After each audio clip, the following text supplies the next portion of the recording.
welcome to episode 304 of the Grip Strip Podcast, the Snow Roads edition of the Grip Strip Podcast. My name is Philip Matthews, still recovering from one of the worst snowstorms we've had here in tri-state area in New Jersey, going back to 96. It was the most snow that was measured at Newark Airport this last couple of days over here.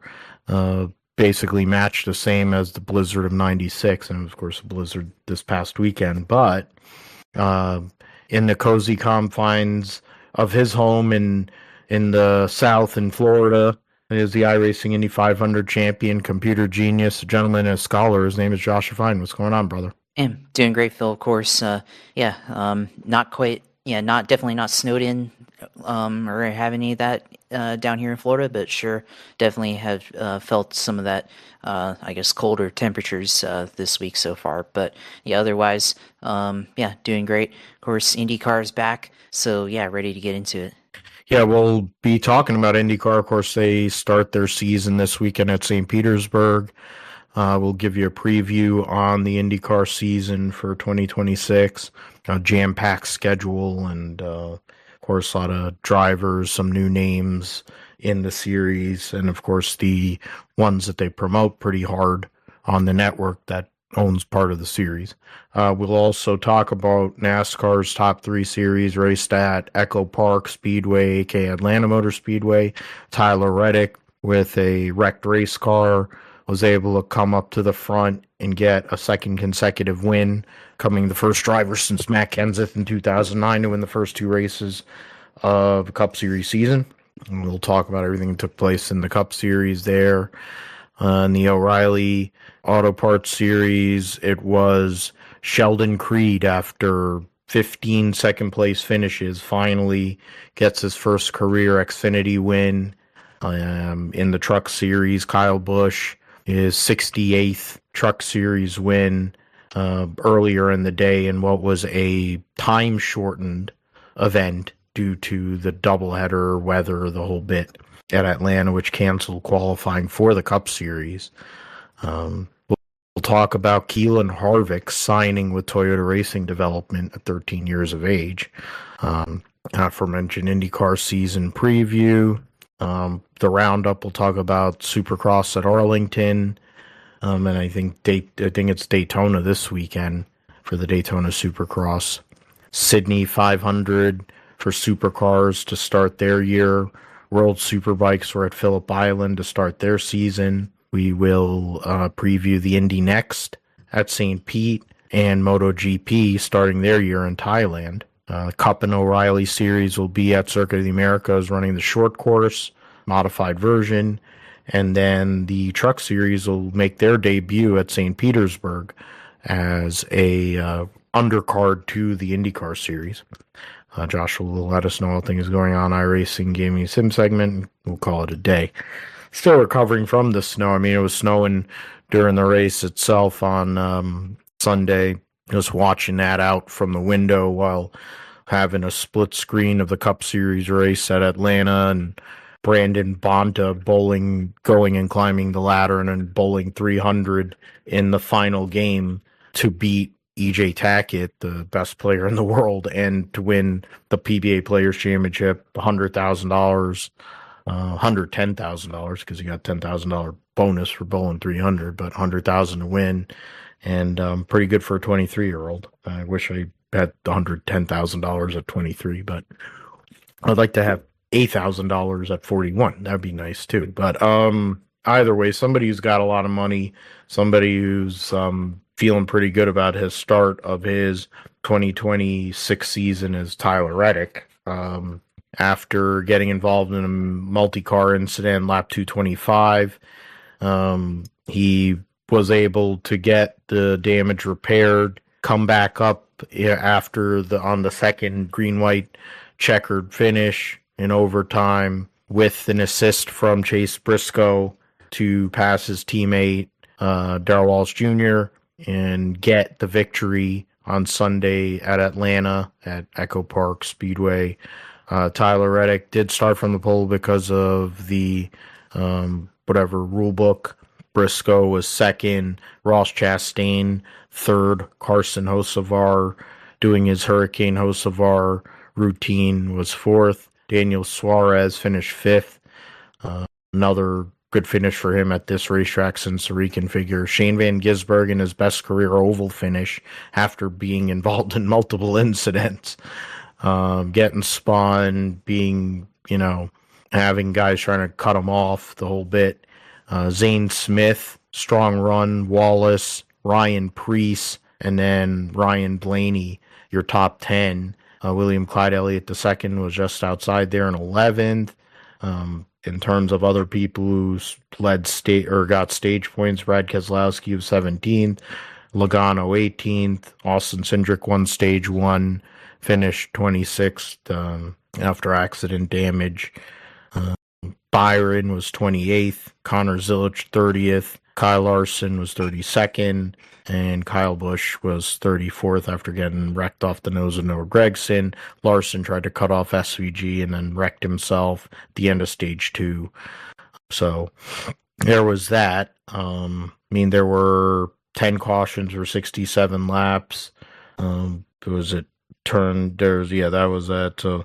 And I think of the 10, 8 were for cause, 9 were for cause, to be honest, because of Larson trying to run over SVG.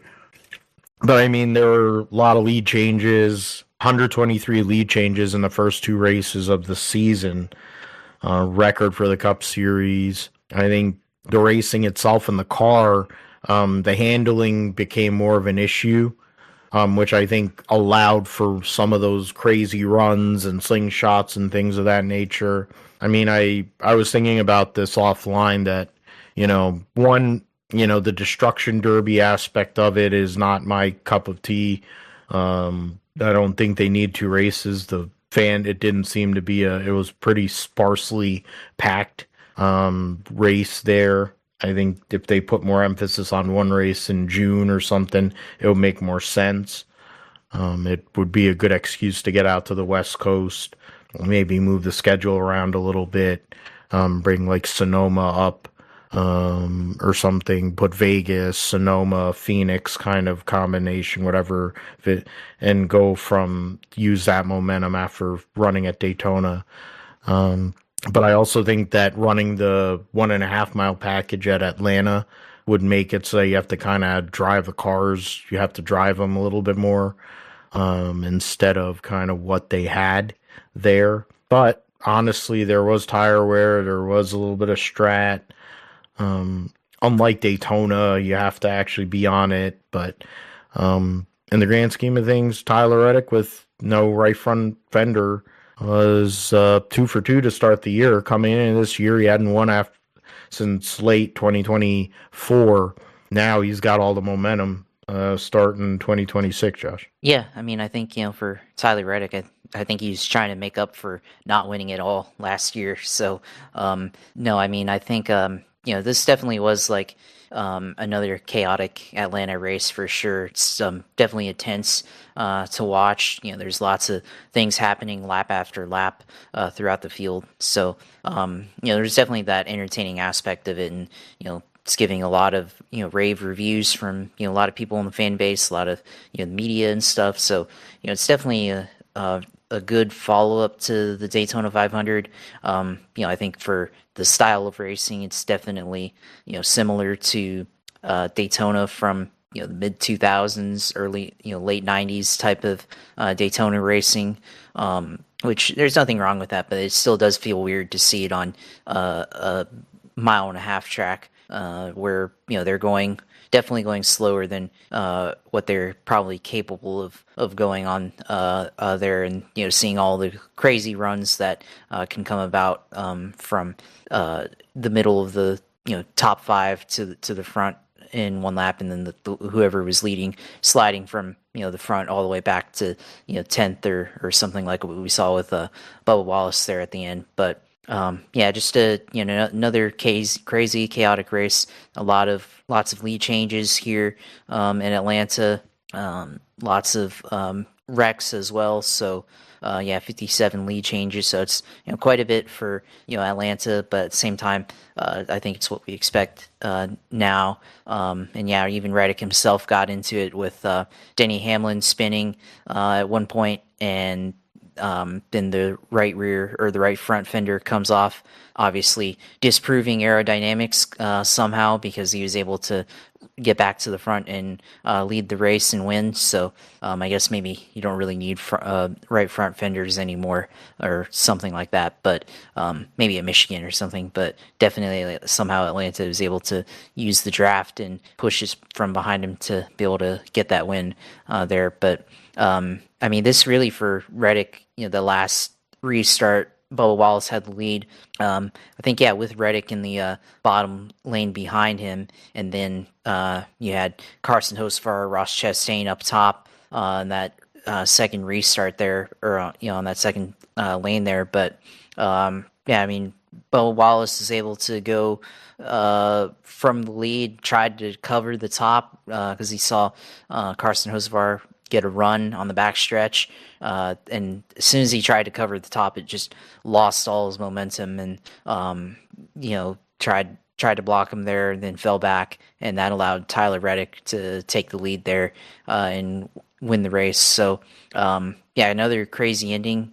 I think definitely Bubba Wallace last. I mean, definitely this week, being in the lead on the final restart makes you think a lot about being able to pick up a win there. And definitely still, in contention in the points, but, definitely feel better to win for sure there. But for Reddick, opening the season 2 for 2 for the first time since 2009, Matt Kenseth winning at Daytona and then Auto Club the following week. So it's been quite some time since we've seen a driver open up the season back to back.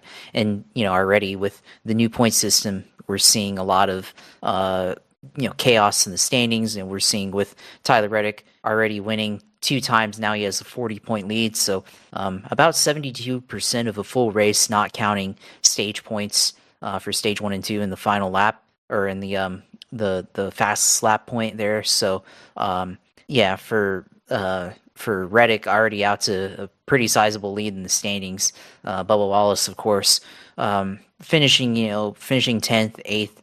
Place so far to start the season, but stage points definitely helping him, with him finishing second and first in the 2 stages on Sunday. So that definitely helped gain some of that points to still be within an earshot of the lead so far to his teammates. So it's definitely making for an interesting point standings for sure. And definitely, with all the chaos, if he didn't get off to a great start to the year, if he started off with 2 DNFs or 2 poor finishes, you're already off to poor place in the standings there for sure. So for like guys like Connor Zilic, didn't have a great Daytona 500, got caught up in the big one there, and then again here at Atlanta gets caught up into another accident there. So Zilic, now kind of buried in the standings somewhat. Austin Dillon, of course, we're used to seeing him buried in the standings, but they've been on the same level, I guess, sort of, as Austin Dillon. So not a great start to the year, or as Kyle Busch, but not a great start to the year for the 3 car for sure. Kyle Busch, decent-ish start to the year last week, but then now here crashed on lap 124 out of the race. So not a great start points wise. And even guys like that we were expecting to be like Kyle Larson, with what he did at the end of stage 2, I guess trying to block SVG there coming off of turn 4, really ill advised there, and kind of seemed really miscalculated there. Definitely a fatal mistake there in terms of his race there. But point standings wise, I think he's down to 21st in the standings. So already proving how valuable points are going to be in this season with the chase format coming back. So obviously can't write him off for the title or anything like that, but definitely because he's got all those tracks he's good at coming up here in the next couple of weeks. But definitely for the standings, definitely proves how valuable it is to get consistency and have good finishes. So I guess with a lot of the guys that are in the top 10 right now in the standings, definitely looks unconventional. With a lot of these guys up there, like Zane Smith is in the top 10 in points right now in the standings. Hocevar's top 10 right now. So yeah, it's definitely a lot of guys that we're really not even used to seeing having good positions in the standings. So sure they'll change here in a couple of weeks, but early on definitely showing the value of having consistency so far in the standings. So yeah, definitely looking forward to seeing how the points play out in the next couple of weeks here. But you're already seeing kind of the advantages that this system has over the previous playoff system that we had until now. So yeah, definitely with all the chaos and stuff that we've seen at Daytona this week, at Atlanta, now we're going to a road course which has its own flavor of chaos. So definitely hugely important to have a good first 2 or 3 weeks of this the season before things start kind of swinging into the mile and a half, the short tracks, and all those other tracks that we go to in the schedule. So all those guys top 10, they're off to a good start. If you didn't, then it's a bit of a uphill battle to start the year. So yeah, it was definitely a fairly interesting finish there for sure. And yeah, Tyler and MJ go 2 for 2 to start the year. Yeah, definitely all good points there. And I mean, talking about points, I guess that's where this all kind of comes down to. And I mean, using Briscoe as an example, you talked about the 2311 guys and how Reddick has been able to maximize stage points. Bubba is only behind Ryan Blaney right now in terms of stage points earned, and with 29, Blaney has 30. Then you have, you mentioned Hocevar, he's got 21. Zane Smith only has 10. Was it Briscoe only has 8 because he got stage points in the second stage on Sunday. But you already have, the top 6 in points or top 8 in points or double digits, and Byron, John Hunter, Nemechek. So that's top 8, and then so 10, 11, 12 drivers, 13, 14 that have double-digit points through 2 races. Cindric is propped up with a stage win there. Kyle Busch is above with 11. So, I mean, that's something you're going to have to keep a look at, is those stage points. In terms of, there's only 2 drivers right now that have 2 top, well, there's only 1 driver with 2 top 5s and 2 drivers with 2 top 10s. And that's the 2311 duo. Austin Dillon, Todd Gilliland, McLeod all have 2 DNFs to start the year. In laps led, Bubba has led the most laps.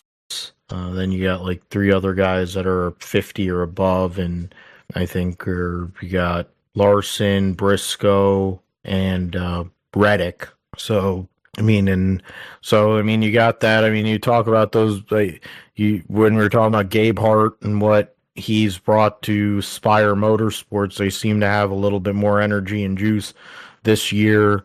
Hocevar doing Hocevar things. Suarez seems like he's shot out of a canyon. The way he's been driving, that 7 car looks better than it's ever looked. Zane Smith holding up the fort for front row because Todd Gilliland's had a rough start to the year, and then Gregson, he sucks. You got, and in terms of the playoff, the chase right now, I mean, Van Gisbergen and Briscoe are tied points-wise. SVG's going to a road course this coming week. Briscoe's good at road courses, but of course SVG is the best road course racer. I mean, Gregson actually is 12th in points, which is something. that won't last much longer. But all three Roush cars right now are up there. Two Penske cars are up there. So, you got 5, 6, 7 Fords currently. Only 3 Toyotas in the current playoff, and 2 Hendrick cars, and or 3 Hendrick cars, 2 Hendrick cars, and then 2 Spire cars, and then Ross Chastain so 2 from Trackhouse, 2 from Hendrick, 2 from Spire, making up the 16 at the moment. I mean, some of the drivers, of course, Larson, with a deficit at the moment, albeit for Larson, it's only 3 points. So even with the situation he's had to start the year, he's not too bad off. It's early enough where it's not such a big deal. Kyle Busch, Cindric, of course, we talked about the stage points for him. Hamlin is 27th in points. Christopher Bell, 31st. Alex Bowman, 32nd. Keebler Gibbs, 33rd. Austin Dillon, 34th. Todd Gilliland, 35th. And then Connor Zilisch is 36th, which, being a rookie, it's not unexpected. So for Todd Gilliland, I don't think this is what he thought his start of the year would look like. Going to Atlanta, he's good at Daytona usually, but he's good at Atlanta. Gibbs is Gibbs and Austin Dillon, so nepotism over there. Slow start for the legacy crew, you can say, because Eric Jones 29th, John Hunter 19th, Michael McDowell, the last of the guys from Spire. We'll see what happens. I think it's going to take a few more weeks to really kind of flesh out things. Points are not super. You can make up a decent haul if you run really, really well. Right now, separation in terms of the top 3 in points are well out there. Clyde up there with Bubba only 4 points behind him. Hocevar, Zane Smith. And you see these guys with 60 points through 2 races. Once you get past those guys in the top 10, there's literally, 11 points or 15 points separating Ross Chastain in 11th all the way to Kyle Busch in 24th. So a lot of movement possibilities there. Curious to see how with the chase format, if that affects how people drive these stages. Maybe they stay out on the second stage to win the stage instead of going and pitting early, or whatever it may be. But I guess we'll find out. Let's go to the Xfinity Series here, or Riley Series, sorry. Also Natalie Decker is going to be at Atlanta. Okay. So, the O'Reilly Auto Parts Bennett Transportation Logistics 250. As I mentioned, Sheldon Creed, after Ross Chastain had a big run late in the race there, and he took the run in overtime and sent Hank Hill into the infield, allowed Sheldon Creed to get around all of them and get his first career win. Parker Retzloff was second. Nick Sanchez, driving for AM Racing in his second race for them, is third. Corey Day was wrecked at one point during the day, was fourth. Jesse Love, who won stage 1, was fifth. Chastain was sixth. Sam Mayer seventh after qualifying on pole. Rajah Caruth won stage 2, finished second in stage 1, a great points day for him. Taylor Gray, and then Buckshot Jones rounded out your top 10. Hank Hill was 12th. Jeremy Clements ended up 29th. Sammy Smith was wrecked, finished 30th. Carson Kvapil wrecked, finished 32nd, and Justin Allgaier wrecked, was 33rd. Those are people who had stage points. But I mean, you look at the drivers that were up there. You had Jesse Love. He key drivers really were the 2 and a 21, Rajah Caruth, Mayer, Chastain, Creed to a lesser extent. But I mean, just credit to, for Sheldon Creed after all these years. And he talked about it in his post-race interview, emotional about, people basically writing him off in his career and whatever. And for the talent that he has shown in the past, Truck Series champion, Stadium Super Trucks champion, kind of like a protege of sorts of Robbie Gordon. And yes, he brings money to the table. He's able to get some sponsors, but to not win for as long as he hasn't won, finally get that win is a big deal for him and for the Haas factory team. With now that they've moved over to Hendrick Chevys for 2026. Yeah, finally, Sheldon Creed breaks through with the win. So many second place finishes over the last couple of years in Xfinity, and hasn't won in NASCAR since 2021. So crazy amount of time for him when he was still in the Truck Series until now to haven't won, but now finally a winner here in Xfinity. For him, definitely great start to the year for him for sure. And yeah, just being at the right place at the right time to be able to take advantage. Of course, Jesse Love, Austin Hill getting into it there opened the opportunity for Sheldon Creed to break through for that win. So yeah, definitely finally winning here in the O'Reilly Auto Parts Series for Sheldon Creed. So yeah, we'll see if he can put some wins together, put some good finishes together, and potentially be a contender here this season in the O'Reilly Auto Parts Series. So yeah, definitely excited to see a new winner here in the O'Reilly Series for sure. But yeah, even so, definitely a lot of chaos here late in the going. Of course, yeah, Ross Chastain was definitely a factor towards the end of the race. Yeah, and that actually was what opened the door for Sheldon, because Creed, or not Creed, but Austin Hill tried to block Ross Chastain, and then he blamed Ross Chastain for crashing him there. And I mean, great save there, turn 3 and 4 by Austin Hill there in that last lap. That was pretty insane to be able to save that there. So and then still come away with a 12th place finish there. So it wasn't too bad from that aspect, but definitely losing out on a win there for Austin Hill. So yeah, that was definitely a factor in that. Yeah, Rajah Caruth had pretty up and down day, even though he won stage 2, got second in stage 1. Had a flat tire there, spun out, made it back through the field several times. Had a great handling car, was definitely wheeling it in certain parts throughout the race. So definitely had a pretty hard driven race and finished in 8th place there. So yeah, great run for him.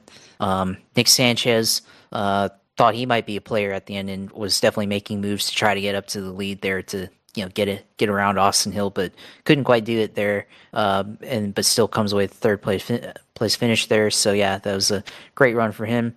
I was also watching that race, and Friday I had bought some trading cards and I pulled a Nick Sanchez autographed card. So I was like, oh, this might be really cool if he wins. So I was kind of seeing that happen, and it's like, oh, maybe he might take the lead and win, but he didn't. But he was able to still finish 3rd there. So yeah, good run for him. And Corey Day, of course, got into it with Justin Allgaier and Carson Kvapil there in the middle of the race, but he recovered to get a 4th place finish there. So he also had an up and down day in his race. So, but still comes away with 4th place finish there. Also, I guess you got to give a shout out to the announcing booth as well, because yeah, Adam Alexander, Jamie McMurray, Parker Kligerman, definitely the most electric of all the booths that we have here with the Truck and the Cup Series. They definitely have a really good product there, and they're able to, whether it's Parker and Jamie McMurray with the analysis and being on point, being very, very good, and, very detailed. They've got a chemistry together, and then of course Adam Alexander is able to inject the excitement, the proper excitement that you need for the series here. So definitely for that finish there. So yeah, that was definitely great announcing there. Definitely paired well with the way that finish turned out to be there. So yeah, CW is definitely, seems like the one that has the best coverage, or at least the best announcing so far here in NASCAR. So yeah, it was definitely for the Xfinity Series, definitely a fairly good race there, and definitely glad to see a first time winner. Agree with the announcing. They just have there's a good camaraderie, and the fact is they weren't even there. They were in the Charlotte studio doing that race too. So the fact that they had the energy, and Carla Metz doing the pre-race stuff in their whatever studio, then you're able to go and do that and have that kind of energy and have that kind of connection, because the fact is Parker's been great at super speedway racing in multiple types of cars. McMurray, in a lot of ways, has made his name winning those kind of super speedway races too. So, and they seem to, I think they agree on a lot of things. They seem to have a lot of similarities. So it's interesting how that dynamic works. I think Parker's willing to kind of push certain windows a little bit more, than Jamie is. So that's where I think that's where the difference lies. And then Adam Alexander has learned and kind of blended himself in as that lead announcer. The right kind of energy you need with not just the analysis and the guidance, but also kind of directing conversations there. It also helps the series. And I mean, I think CW is trying to, not only, getting the PBA Tour now, they've got other, athletic endeavors going on CW. So they're trying to angle for it, it seems like. So, yeah, in terms of the points, Carruth is second in points, moves up 6 places. Creed with his win moves up to third. Love is fourth. And then Parker Retzloff with his second place finish moves up to fifth. Allgaier, Quapple lose some spots, but it's 2 races in. Corey Day, Sammy Smith, Ryan Ellis round out your top 10 right now. Taylor Gray just outside the top 10. And Brennan Poole at the moment would be the cutoff over Patrick Starpoli. The fact is, from Corey Day all the way to Ryan Sieg in 22nd is only 15 points. So plenty of room there for movement. Austin Green, someone who's a little further back going to a road course. LeVar Scott, you'd think he'd probably have better chances at the super speedways. Will be a little more difficult for him this coming weekend. Dean Thompson's had a rough start to the year, along with Jeremy Clemens. And then there's a few other ones there. Harrison Burton, brutal start to the year, 34th in points. Currently 40 points out of 8th. So he's close to being, he's getting close to being a full race behind with, if you win, a full race win behind, he's already there. A brutal start to the year for him and for the Sam Hunt team in general. Some people that I guess we would think about, Buckshot, there, Alfredo, Mayer, Burton, Wallich. Those are some of the people I think we'd be looking at in terms of this playoff as we move forward. But we'll see what happens in the O'Reilly Auto Parts Series. Yeah, I was about to call it that, and I caught myself there. All right, go to the trucks. Was the Freight Racing 208, which didn't go 208 laps or miles or whatever because of rain. It was, I think they finished about 11 laps short or whatever of the scheduled distance, 10, 11 laps short. But Kyle Busch led the second most laps and won the race.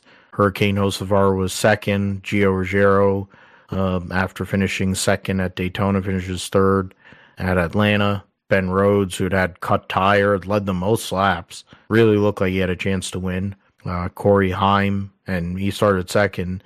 Corey Heim started 20th, finished 5th, defending Truck Series champion, won stage 1. Chandler Smith, hometown kid, finished 6th. Jake Garcia, John Hunter Nemechek, Richard, and Justin Haley for the Collie Graham team was your top 10. Andres Perez, credit to Adam Andretti, my wild card pick, finished 12th. Andres Perez, Delaro's 15th, got stage points. Stu Ball got a stage win. And stage 2 finished 20th. Caden Honeycutt, 21st. Lane Riggs, 27th. And Ty Majeski, 28th. Daniel Hemrick was 34th. Christian Eckes fell out 2 laps into the race with a transmission issue, so brutal for him.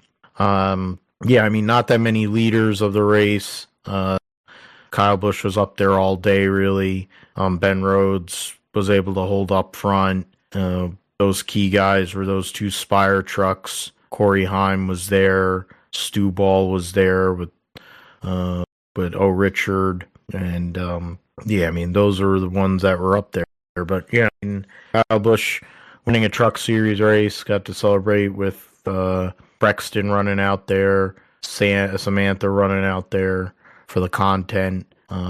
68th career win for Kyle Busch in the Truck Series. Yeah, for Kyle Busch, it's not a surprise anymore to see him win the Truck Series, but it's definitely been a bit dry otherwise in NASCAR for definitely good feeling to win at least something in NASCAR, even if it's just a truck race to hop in for fun there. But this is an interesting dynamic, especially with the timed race coming into play there, and obviously with the weather affecting things, they're kind of put into a bind because they need to meet the TV window for the O'Reilly Auto Parts Series and CW, and it's either that or started afterwards, or started on Sunday at like 9 a.m. or something like that, so, or 10 a.m. or something like that. So they had to either do it now and shave off a few laps, or postpone it altogether, and I guess they had to do it like that. So kind of interesting dynamic, and haven't really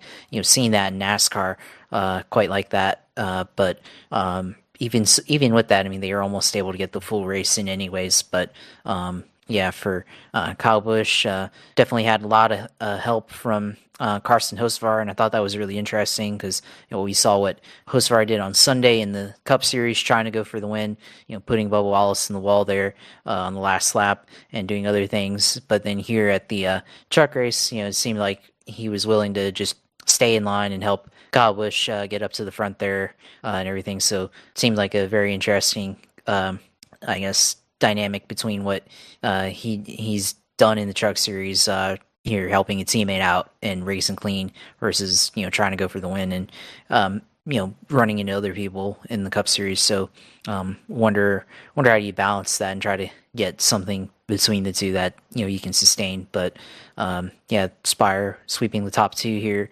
Giovanni Ruggiero, point leader here so far. Ben Rhodes had a strong truck as well and fought back after having flat tire in the middle of the race, able to come back and finish in second there, or in fourth. So good run for him. Ricky Stenhouse is up there too.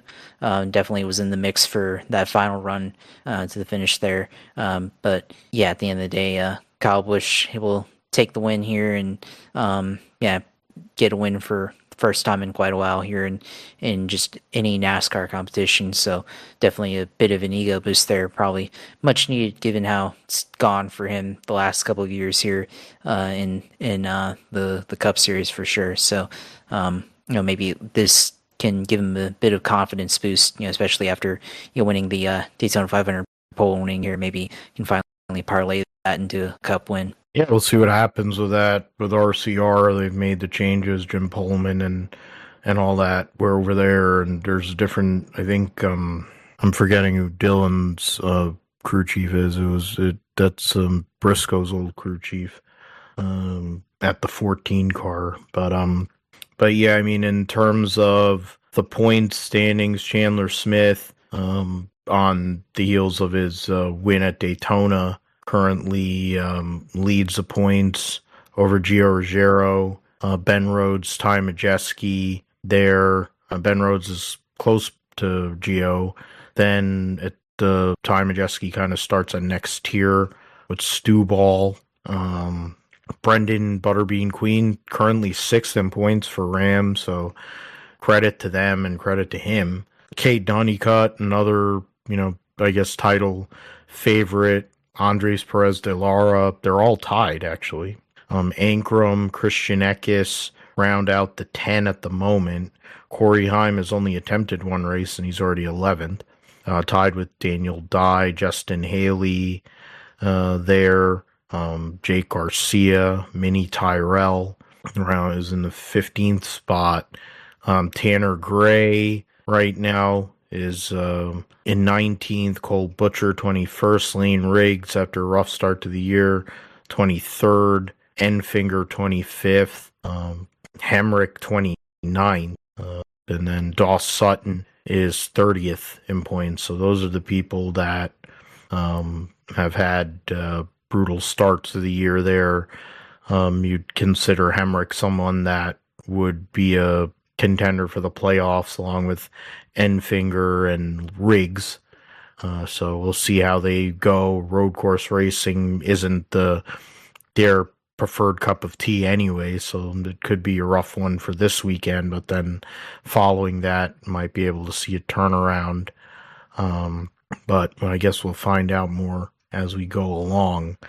We go from that news over to the breaking news that was on Door Bumper Clear, that Keelan Harvick has signed to drive for Toyota Racing Development at 13 years old. Rackley War will be providing late models for him, and ExxonMobil will be a major sponsor along with the partners that he already has on top of that, I would assume. So Keelan Harvick driving for Toyota. Now, we can talk about all the people Toyota has developed over the years. And Kyle Busch, they signed from Hendrick, but Denny Hamlin, that was not really a Toyota thing. They started there. It's like Logano sucked for them before he went to Penske. I'm trying to really think. It's Christopher Bell, Eric Jones to a lesser extent. You can probably go with like John Hunter to a point. Corey Heim, who doesn't have a full-time ride anywhere. And that's where I get it in the sense of what they do and how they develop drivers and the kind of list of drivers that they have. And I guess they're hanging their hat on Chris Bell. But, they developed Kyle Larson basically so that, Chip Ganassi could save some money. And then Chip Ganassi did the work for Hendrick. And now Hendrick reaps the rewards. Toyota has a habit of doing that where they develop all this talent and then it goes elsewhere. And Herman with his blithering videos that he does every day, he repeats himself 5 times and gets to some meager point. He talks about how Toyota is the best manufacturer in the sport. And in terms of developing people, sure. In terms of actually placing them in a cup car and keeping them, I don't know. Now, Keelan's 13. The reality is we're 4 or 5 years away from being in an Xfinity car. So who knows what the landscape will be in the Cup Series by that point. Of course, Hamlin will be gone by then as a driver. Briscoe's in his 30s. Bell is around that same age. Keebler Gibbs is there. I know Corey Heim is going to be a part of 2311's plans. I would assume that next year he'll be driving the 35 car. Then you have Legacy, who's going to expand to 3 full-time cars next year. So who knows what that means, if that's going to be a full-time, like an actual one driver, who they would get for that. So that's an opportunity there. But for Keelan, the kids won at Five Flags. He won the Snowflake 100 for Pro Late models. He's won championships. His initial thing was he wanted to do an open wheel Formula One route. I think Kevin and Delana basically were like, yeah, no. For as much money as we have, we can't afford that. So they're like, well, we can put you in a late model. We can put you in Legends. We can put you in a late model. And he's kind of taken to them like a duck to water, and raw talent and ability is there. He's polished in terms of for what he is, a 13-year-old kid. When you're trained and your dad's a freaking Hall of Famer and your mom has been in like PR and marketing and whatever for however many decades. Her dad, of course, ran in the old Busch series and stuff like that. So, I mean, it's a huge get for Toyota. And the fact that Hendrick didn't get ahead of this is crazy. The fact that Ford, as per usual, does not have anything just is mind-numbing. But, I mean, it's huge news. And for Ackley War, they're the beneficiary because they're going to get that funding to run those late models, and it's probably going to trickle down into some of the other cars that they're running out of their program there. But for Keelan, for the Harvicks, they're going to save a hell of a lot of money in terms of trying to find sponsorship and whatever, and then the training aspect of it. But at least they're setting the tone for him and what I guess will be an eventual future in NASCAR, following in the footsteps of his legendary father and his grandfather in NASCAR's top three divisions. Yeah, and you bring all that up, and one thing, if you look at the AP article where they talk about the announcement for Keelan Harvick, one thing that I thought was pretty quite striking there is they talked about how obviously he's been trying to go the F1 route, although lately he has been doing a lot of more short track stuff and Cars Tour with his dad and everything. But he said he was in Italy racing, and he was on Charles Leclerc's nephew was racing on his team, and then Leclerc came to watch the race, and then all the fans followed him, and they broke down the tent where his karting tent was, and then he said it was just a lot of people and just not for me. There was like hundreds of people at a go-kart race trying to just meet Charles Leclerc. So interesting how the Tifosi, the Formula One Ferrari fans, may have pushed Keelan Harvick to go and pursue NASCAR instead of open wheel. So that's a very interesting decision. I mean, obviously he's young, 13 years old, but a lot of wisdom at that age to make that realization there. And I think he's probably better for it. Obviously, I think, you continue the legacy of your father and Kevin Harvick, NASCAR champion, of course, legendary NASCAR driver, Daytona 500 winner, etc., and someone who's, definitely putting his foot in the sport with continued media interests, being an announcer, having a podcast, having a second podcast now. So, definitely continuing that aspect in his son there.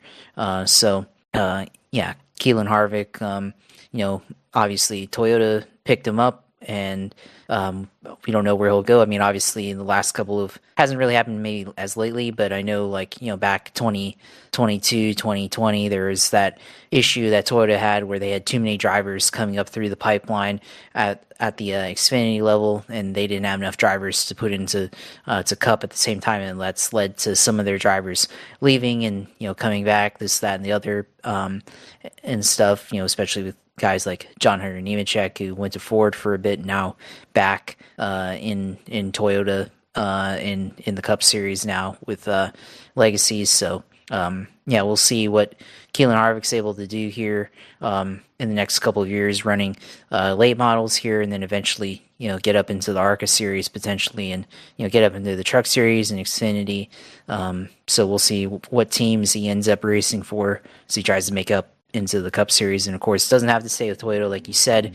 Obviously, a big miss by Chevy for Hendrick, obviously, which is interesting because HendrickCars.com has been a sponsor for the Harvicks I guess, in their cars toward late model starts, and he's been seen in the HendrickCars.com, blue, white, and red that they have for their standard paint schemes. So interesting there how that kind of, I mean, obviously it's HendrickCars.com, not necessarily Hendrick Motorsports, but you would think, especially with what Hendrick's doing for Larson, for Raja Caruth, and definitely with Spire sponsoring them, Corey Day, you'd think that there would be some connection to Hendrick, but he ends up going with Toyota. So we'll see how that develops, of course. And yeah, Ford, like you said, and hasn't really had a connection there to get to the Cup Series directly. And I actually think with Ford, if they had done a driver development with Ford,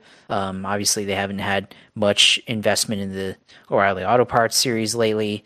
I actually feel like he'd be doing a lot of sports car stuff if he was going to go with Ford, because it seems like a lot of the Ford drivers, the ones that have been up and coming, have had to do some bit of sports car racing here, in IMSA, especially at Daytona, doing the 2-hour race to kind of get acclimated in there. So I wonder if that would have been part of it. But yeah, huge get for Toyota, and we'll see if he's able to stick with Toyota and get into the Cup Series eventually, maybe with Legacy Motor Club or 2311, or even if there's a seat open at Joe Gibbs Racing. I have no idea what Joe Gibbs Racing, I mean, I imagine that Chase Briscoe probably would be there.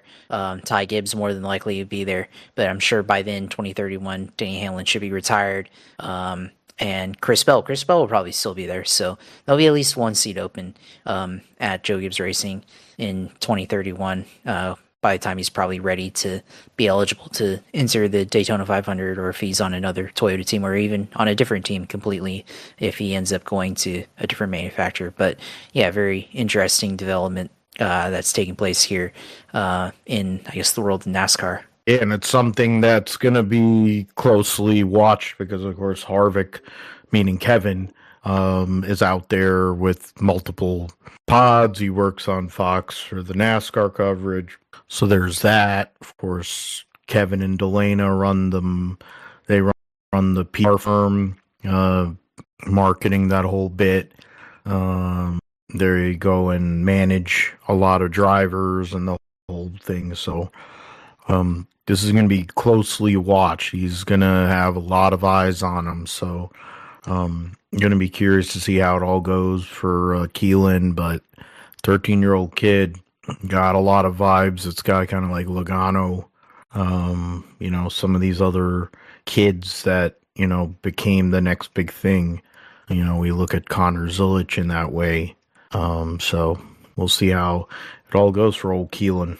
Alrighty. So yeah, that one was a good one too. That Jimmy Johnson's going to be Dario's crew chief on Saturday for the truck race too. Actually, that was on J-Ski. I saw that. That was pretty.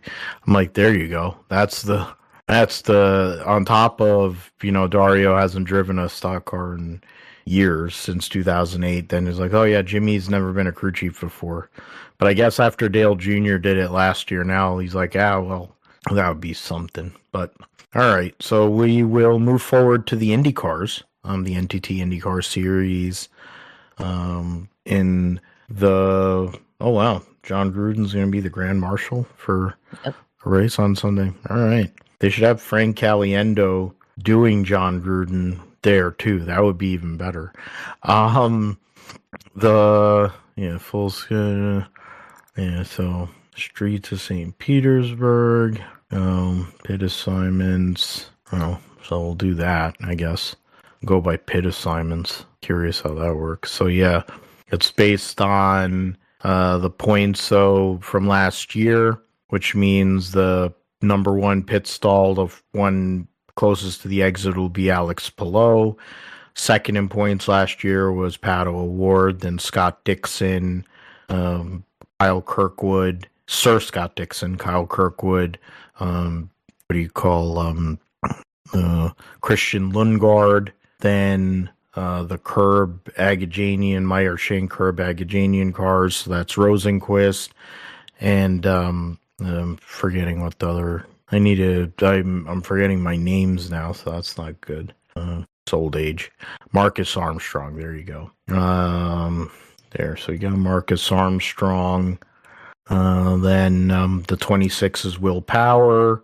David Malukas, who's replacing him at Penske. Scotty McLaughlin.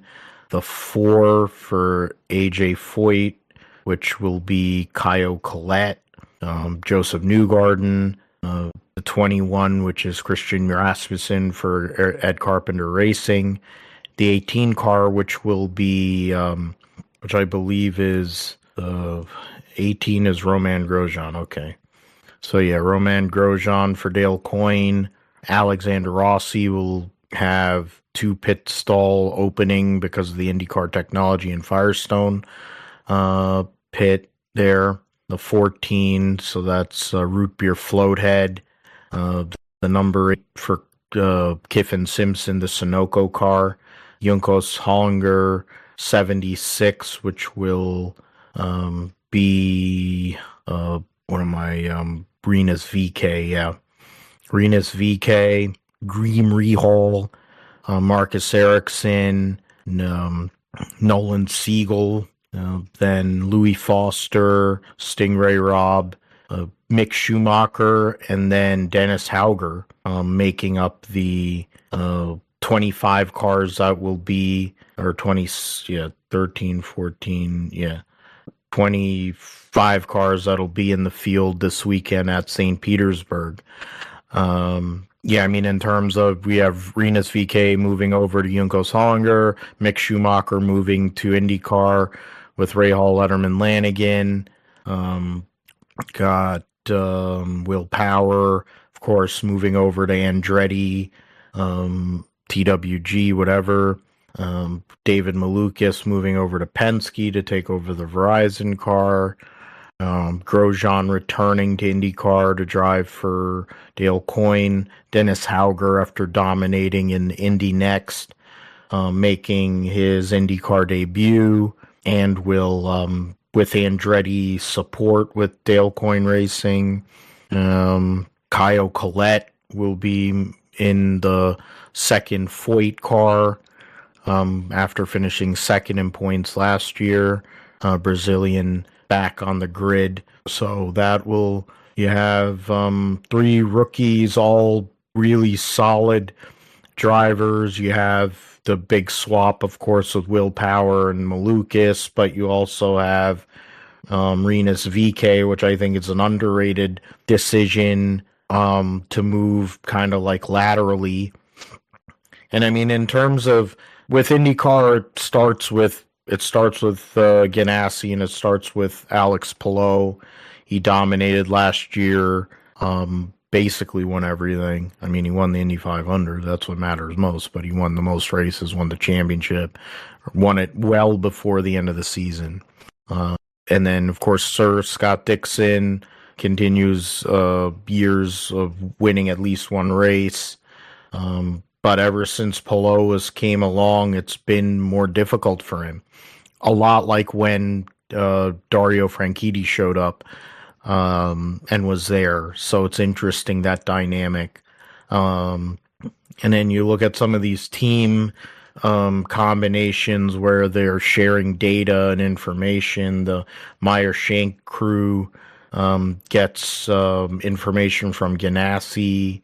Andretti is sharing information now with Dale Coyne. Penske, of course, shares with Foyt. So then those are things that we have to watch. In terms of the schedule for this year, it's an expanded 2026 schedule. We'll be racing at Phoenix for the first time since 2018. There will be the race at Arlington around Jerry World and the Texas Rangers Stadium, Globe Life Field. So those are 2 new races that'll be coming up in the next couple of weeks. Then you'll go to Baba, Grand Prix of Long Beach. There'll be, after the first 3 races, there'll be some gaps in time for Barber, the Grand Prix of Long Beach, and the Indy Road Course, and then the Indianapolis 500. There will be some gaps in time after for those, in between all of those. Then they'll start the real run of the schedule at Detroit, Worldwide Technology Raceway, Gateway, Bommarito 500, then Road America, Mid-Ohio, Nashville, Portland. The Streets of Markham will host the IndyCars for the first time ever. The Freedom 250 in Washington, D.C., the doubleheader at the Milwaukee Mile, and then the season finale, which will be at Laguna Seca instead of Nashville. So that's the schedule. They moved a few races around and made it so, I mean, they've condensed the schedule. It's all kind of tight, and it's funny how IndyCar has been on a trend where a lot of other sports leagues, there are other sports that seem to be going down that road. I think golf is going down a road where they're kind of tightening up their schedule to try and avoid football. You have bowling, but I don't think that has anything to do with racing or sport or any other sport. I think it's just the way that they're run. You have NASCAR considering it. You have other entities looking at it, trying to avoid, avoid the NFL. So, a lot went over there. What are some of the things you're looking at this year? I mean, and then I'll add in a few things after. Yeah, I mean, I think, for me, I mean, all the driver changes that we've seen in the off season here, with Will Power, longtime Penske driver, now at Andretti, and featured in the Fox commercial as well. So, definitely going to be interested to see what he can do at Andretti.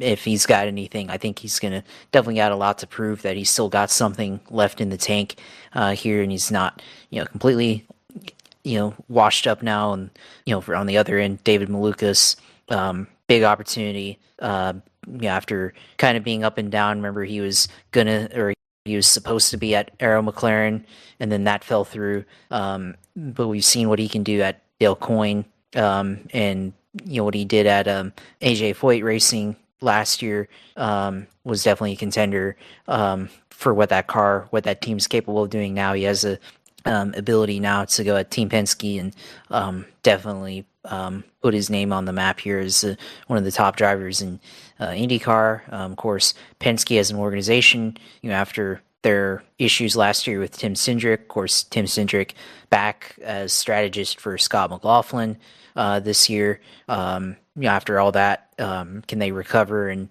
kind of, I guess, go back to their winning ways that they had before with Arrow McLaren? Obviously with Pato O'Ward, can he challenge Alex Palou? And the same thing for Christian Lundgaard. They both, at different points of the season, were second to Alex Palou there. So, those are obviously, I think, the big challengers here, of course. And then obviously, you have Foyt with Santino Ferrucci, always been someone that's been really good as kind of one of those wild card entries, I guess, and now had his career year, I guess, in the 14, and can he make something out of it here this season and continue, I guess, his growth in the series for there. But of course, with Chip Ganassi, Alex Palou continuing to be the standard here in the series, and obviously we continue to look at him as the guy to beat here in IndyCar. And then of course Scott Dixon still around, but obviously Alex Palou's kind of taking that mantle there as the top driver here in IndyCar. And then obviously Mick Schumacher here now in the stateside, of course, after Formula One. Now what can he do here?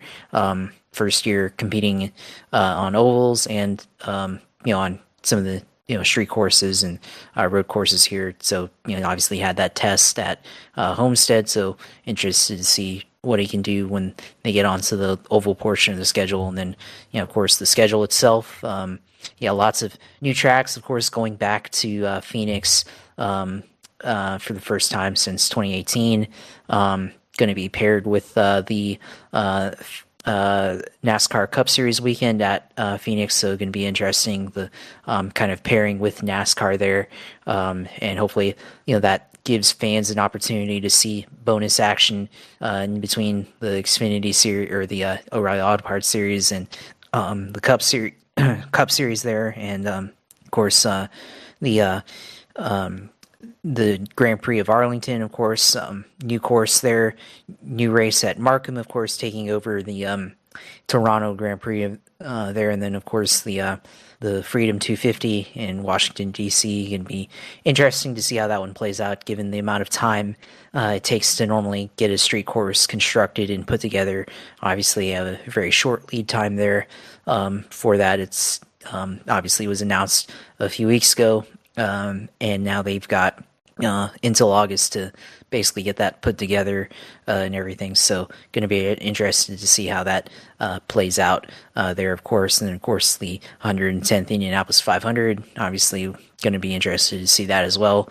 And, see how all these things play out. Of course, there's the new rules committee being headed by Ray Evernham and Raj Nair, and then there's a third member appointed by the FIA and Ronan Morgan. So going to be interested to see how this independent officiating board makes decisions as far as making the race officiating and doing all the things that they're supposed to do. And obviously IndyCar in the past, we've criticized the officiating, the race control for some of the things that they've done or were failing to do in the past. So with the independent board, definitely going to be interested to see how races play out from a race control standpoint there. And then, of course, one thing we didn't mention is Prema Racing, of course. Prema on the IndyCar Series last year seemingly have disappeared.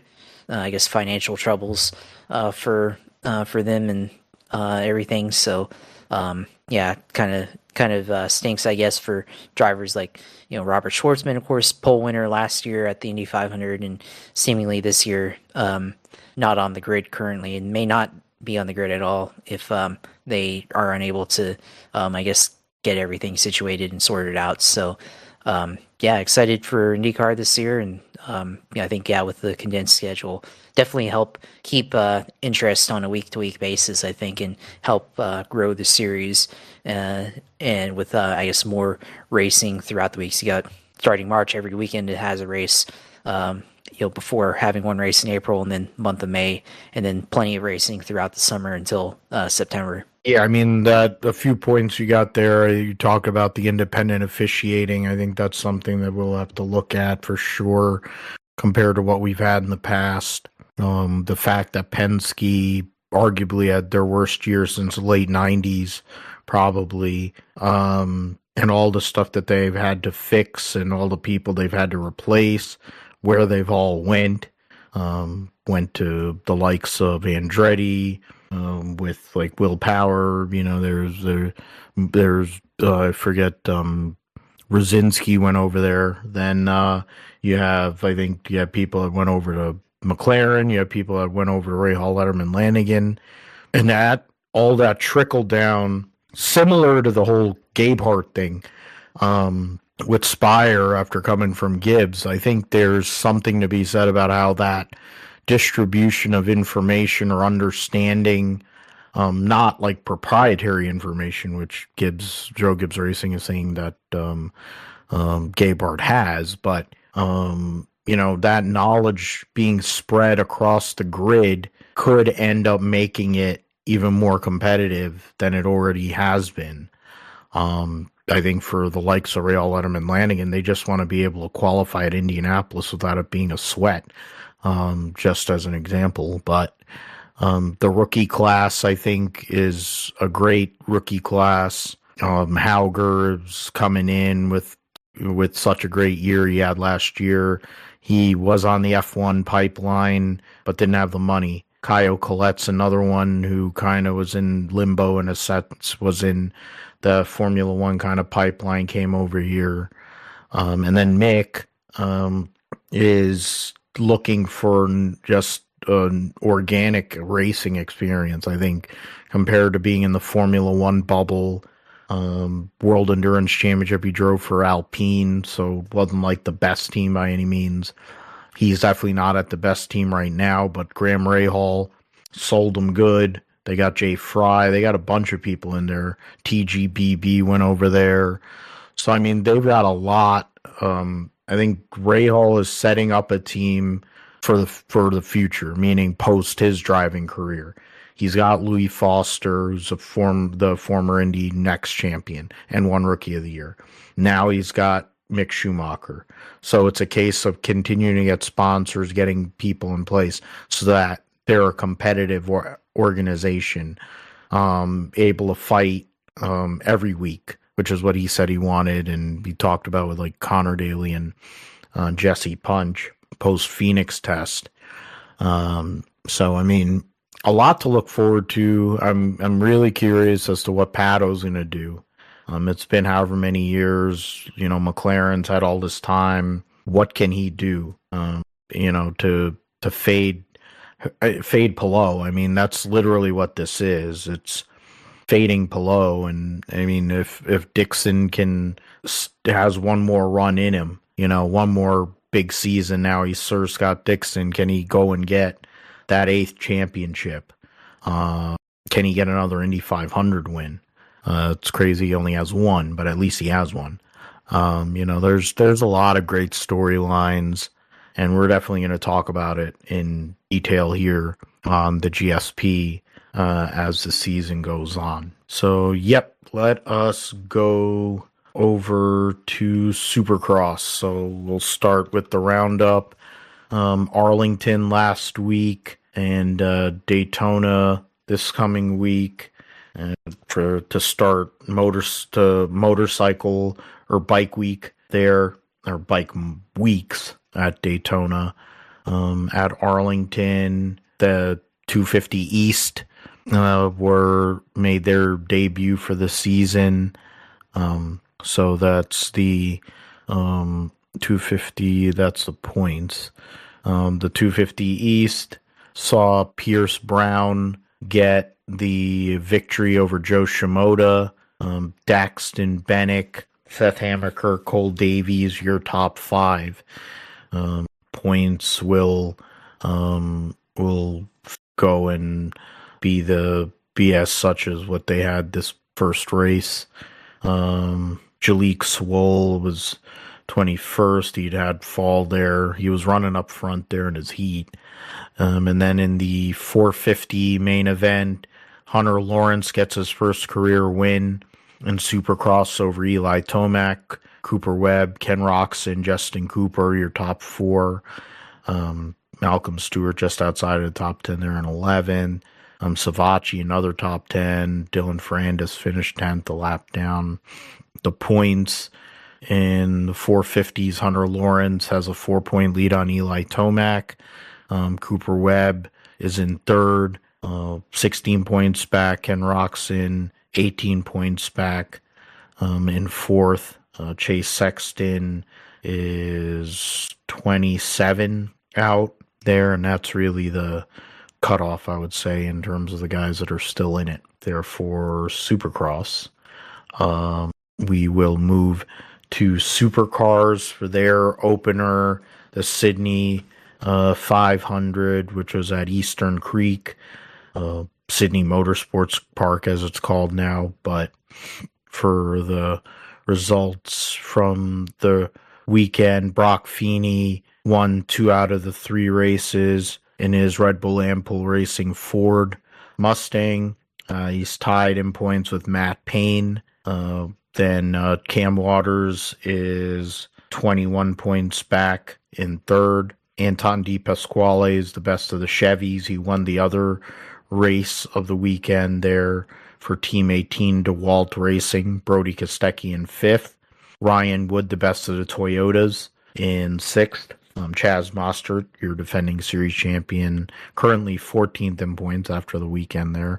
Will Brown, former series champion, 15th. So got some guys that had a tough start to the season. The Erebus cars had a tough time. Premier Racing as well.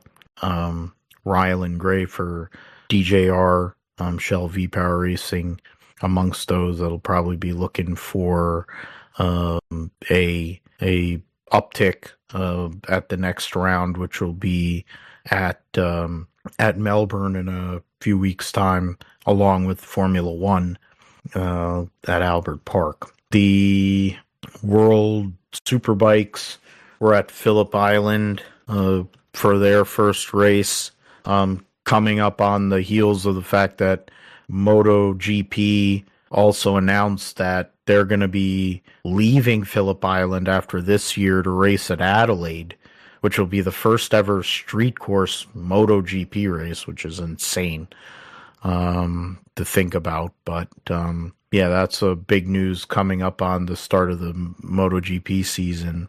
Nicolo Balega swept all 3 races in Australia. Axel Bassani finished second in the Super Bowl race in race 2. Alvaro Bautista got a podium along with Alex Lowe's. Montella and Baldassari round out the guys that were on the podium. Bassani 20 points back early. Garrett Gerloff currently 12th in points. Only a couple points out of the top 10 there. 4 points out of 5th. So first race of the calendar, competitive enough. It'll be a month till they race at Estoril. So plenty of time to go and debrief, figure out everything, and see what they can do to be faster. Going to a much more tight, twisty circuit at Estoril for the second round of the World Superbike Championship. And Indy NXT will have their start of their 2026 campaign, and the drivers here, you have Bryce Aaron, who's returning this year to Chip Ganassi, Juan Manuel Correa, who's racing for Cusick Morgan Racing. What is it called? Salvador D'Alba is racing for HMD. Ricardo Escudo ran a few races last year, will be racing for Juncos Hollinger. Enzo Fittipaldi moving from the F1 junior formulas over to Indy Lights, Indy NXT to drive for HMD. Lockie Hughes returning for a second season, driving for Andretti. Colin Kaminsky driving for Abel. Niels Colin, who's driving for Ganassi. Jordan Missig driving for Abel, coming back from last year. Josh Pearson getting another season, this time driving for Andretti. Matteo Nannini. Seb Murray driving for Andretti. Nannini for Cape and ECR. Miles Rowe returns for another season for Abel Motorsports. James Rowe for Ganassi, so they're running 3 cars, and then Max Taylor, whoever he is, for Andretti. The rookies this year, Jack Beaton for HMD, Alessandro De Tullio for AJ Foyt, Carson Etter for Ganassi. I mentioned Enzo Fittipaldi earlier. Max Garcia for Abel, is Pro 2000 or U.S. champion. So getting that benefit there. Nikita Johnson, rookie, moving up from junior formulas there, Cape and ECR. Hymek Kusarek from Poland. Alexander Koreba, don't know who either of those guys are. Nicholas Montero driving for AJ Foyt. So 2 Brazilians driving for the AJ Foyt Racing. And Nicholas Stadi from Australia driving for Cusick Morgan. So, I mean, obviously, Miles Rose, after he has experience. Josh Pearson, another one coming back for another year. Lockie Hughes, who was up front for a good amount of the year last year. Those are 3 guys that have the experience that I would think would be in play. Juan Manuel Correa, somebody that could be sneaky considering the vast amount of experience that he's had over the years. But we'll see how it goes for those drivers. And then MotoGP, last but not least, starts their season in Thailand this weekend. And it's a lot of change, a lot of things. Yeah, the Thai Grand Prix. I don't know, KTM's level in terms of, doesn't show more news. This website is atrocious. I've said this multiple times on here, and it doesn't really matter what they do. They make it worse and worse. I think a lot of changes, of course, that have been announced for 2027, really. But in terms of the riders and teams, you have Toprak Raskatlioglu moving to Pramac Yamaha after a dominant spell in World Superbike. Luca Marini, who's in play to move somewhere else from Honda after Fabio Quartararo was announced as a rider for them. Diego Moreira is rookie riding for LCR Honda this year. A bunch of the other guys are the same. Acosta, I think, might be moving on to there. Yamaha they are signing Jorge Martin. It's possible that Pecco Bagnaia could go over there. So a lot of the same characters, same people from last year. Not a lot of movement. The movement will be more next year in MotoGP. In Moto2, we have Joe Roberts returns for another season in Moto2, and other than him, no other North American. There are some of the other guys that are around from last year. Vandergerbe, David Alonso, what's it called? Guevara, Piqueras is from Moto3. He was a stand from the Red Bull Juniors. I watched that in the airplane. He's a hardcore guy. You don't mess around, that guy. He's a cocky individual. Alonso Lopez, Manuel Gonzalez, Felipe Salek, Celestino Vietti, Tony Arbolino, Navarro Baltus, and then Sergio Garcia. So yeah, those guys, it's a loaded field there. Eddie O'Shea, that's another name that was from that whatever Red Bull KTM Cup or whatever. Cormac Buchanan, that's another one. Ruchi Moodley, okay.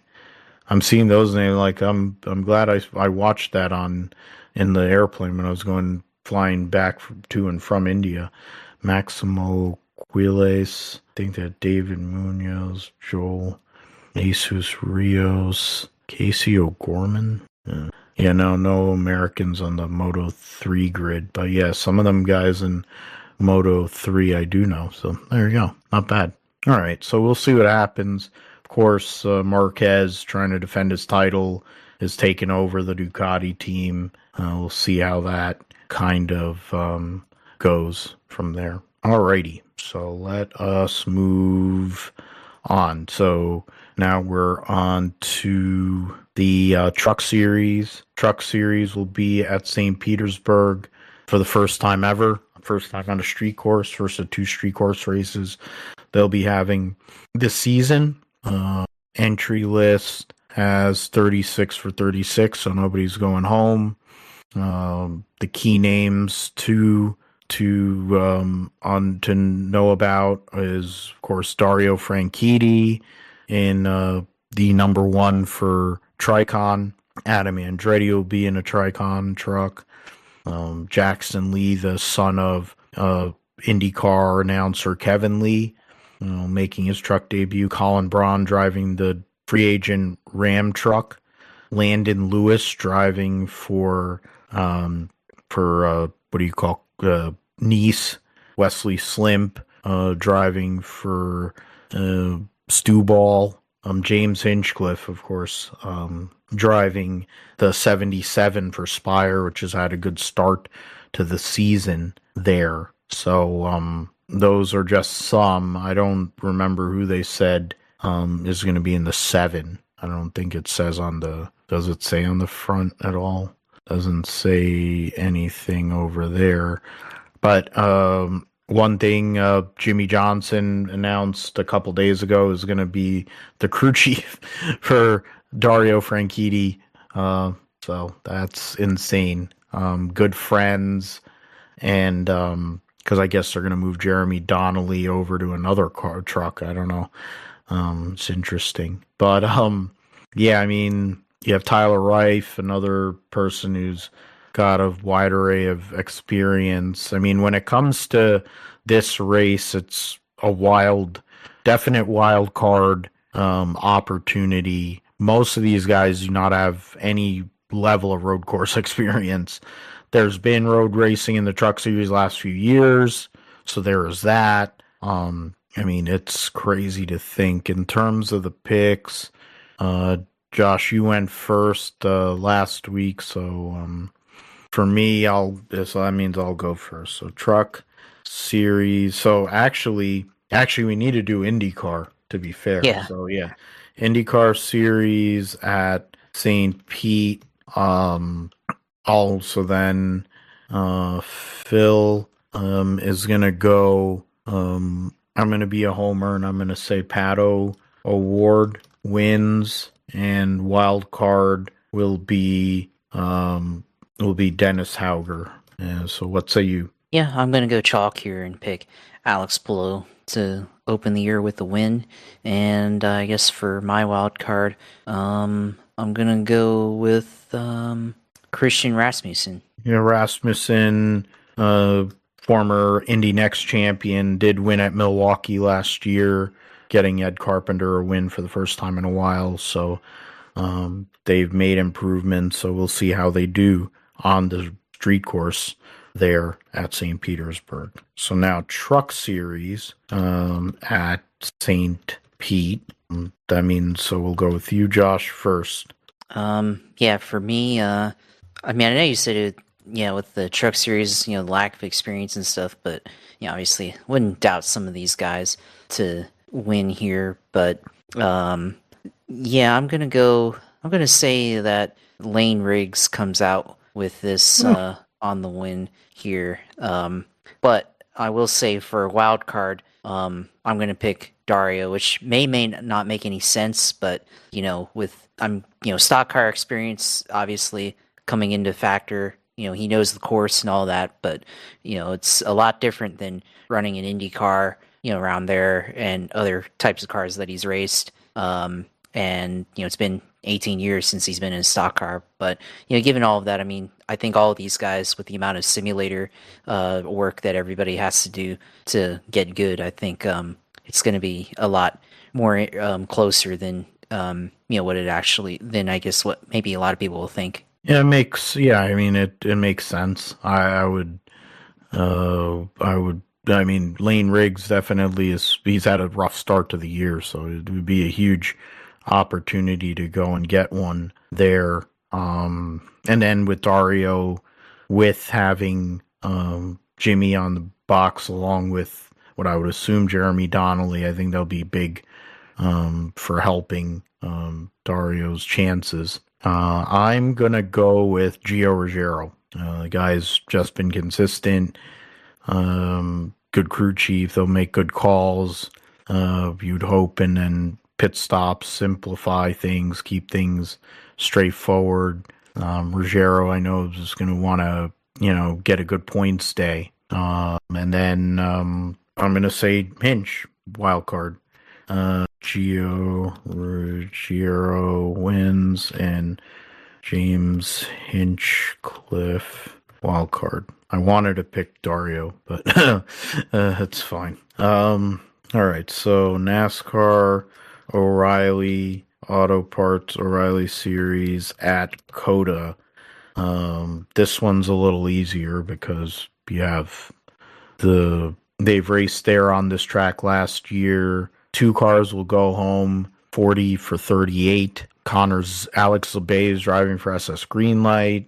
Connor Zilic driving the 1 for Junior Motorsports.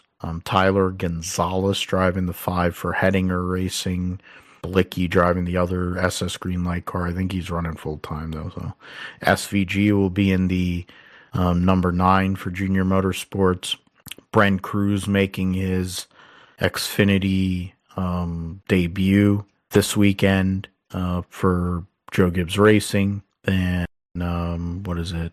Baltazar Leguizamon or whatever for Barrett Cope. Ross Chastain will be running at number 32 for Jordan Anderson. Austin J. Hill for Joey Gase. J.J. Haley driving for Youngs. And then Preston Pardis driving for his family-owned team. Sage Karam driving a second Joey Gase car. Of course, Austin Green running full-time. Carson Kvapil driving a DGM. Driving for DGM, but will be getting a ARM car. So, and then that's like the Raj. And it's weird Carson Kvapil's season how that all worked out, but that's the different drivers or random the ones that we wouldn't see all the time. So for me, I'll just keep it simple, and I'm gonna pick Connor Zilic to wins. And in terms of a wild card figure, it'd be somebody that would be somewhat of a regular. But I'll go Austin Green. Yeah, for me, I guess I'll go opposite chalk and go with SVG here to win in the 9 car this weekend here at COTA. And then I guess my wild card, I'll go with Alex Labay is on this, right? Yeah. Yeah, okay. I couldn't find his name, but yeah, okay, he's in the 0. Okay. Yeah, I'll go with Alex Blake because he's always been a good road racer here in NASCAR, and yeah, you could definitely get a top 15 or top 20. So yeah, he's a solid shoe, and Bobby Daughter crew, they make cars that are pretty steady. As long as he can make the show, I think they should be all right. I don't know if points. They only have gone 2 races, so I don't know how the points are in regards to the swaps and stuff. But I guess we'll find out during qualifying. The Duramax Grand Prix at Circuit Americas for the Cup Series. 37 for 40. Nobody going home. In terms of, one thing to watch, Brad Keselowski, he's worried about his leg. Granted, they don't use the clutch all the time, so that's something that we have to keep an eye on. He has Joey Hand on standby to drive, so Brad might end up starting the race. He might end up starting tailback, starting the race, and then getting out of the car. So that'll be something to look at. Trying to see Jesse Love running limited races there in a 3rd RCR car. Sponsor wise, some different ones there, but of course, that's there's nothing really. There are some different sponsors that'll be on there, but we'll see how that all goes. But where did I go here? So yeah, I went first there. So yeah, Josh, you get first call. Is it SVG? Yeah, I'm gonna roll with SVG to sweep the weekend here. He's had a fairly solid start to the year. 6th place here at Atlanta this weekend or past weekend. So yeah, I'll pick him to win on Sunday. And I guess my wild card here. It's hard to. There's a lot of good guys here in this series. I'll go with Daniel Suarez, former teammate here. Yeah, it's early enough in the season where I guess we can leave it because theoretically Suarez is like top 10 in points, but that's true. But it's okay. It's too early in the season. We don't know how much of that proprietary information from JGR they're still using, but yeah, I'm gonna say Connor Zilic sweeps the weekend, and he gets his first career Cup win. And then my wild card pick for this here. Let us see. Yeah, he can do this because freaking it. Well, yeah, because it's 18. There's 30. Yeah, in theory, he actually is 19th in points. So yeah, I'm gonna go AJ Allmendinger. Okay. And Dinger. They don't have full factory support from Chevy anymore. So the fact that they're 18th and 19th in points is something through 2 drafting races. AJ, of course, great road racers, won there. Has won a bunch of races. So it's an opportunity. They know that this is an opportunity race. This race, Phoenix coming up, even though it hasn't been a good track for them. Some of these non-cookie cutter racetracks is where they're going to have to make their hay. So we'll see what happens there. But yeah, so those are our picks. We'll see what happens next week. We'll talk about it on episode 305 of the GSP. But Josh, let us know what's going on in the world of iRacing, gaming, and sim segment. Yeah, for me, last weekend did a little bit of Atlanta. The Cup car ran one race, had a shot at the top 10, but then I guess the last lap there's some crashing going on, so I think I ended up finishing 13th. There I was like way in the back, and like everybody in the top half of the field wiped out and tried to avoid the wreck, and then almost made it through, but still got 13th there. But ran that. Did try the IndyCar at Phoenix.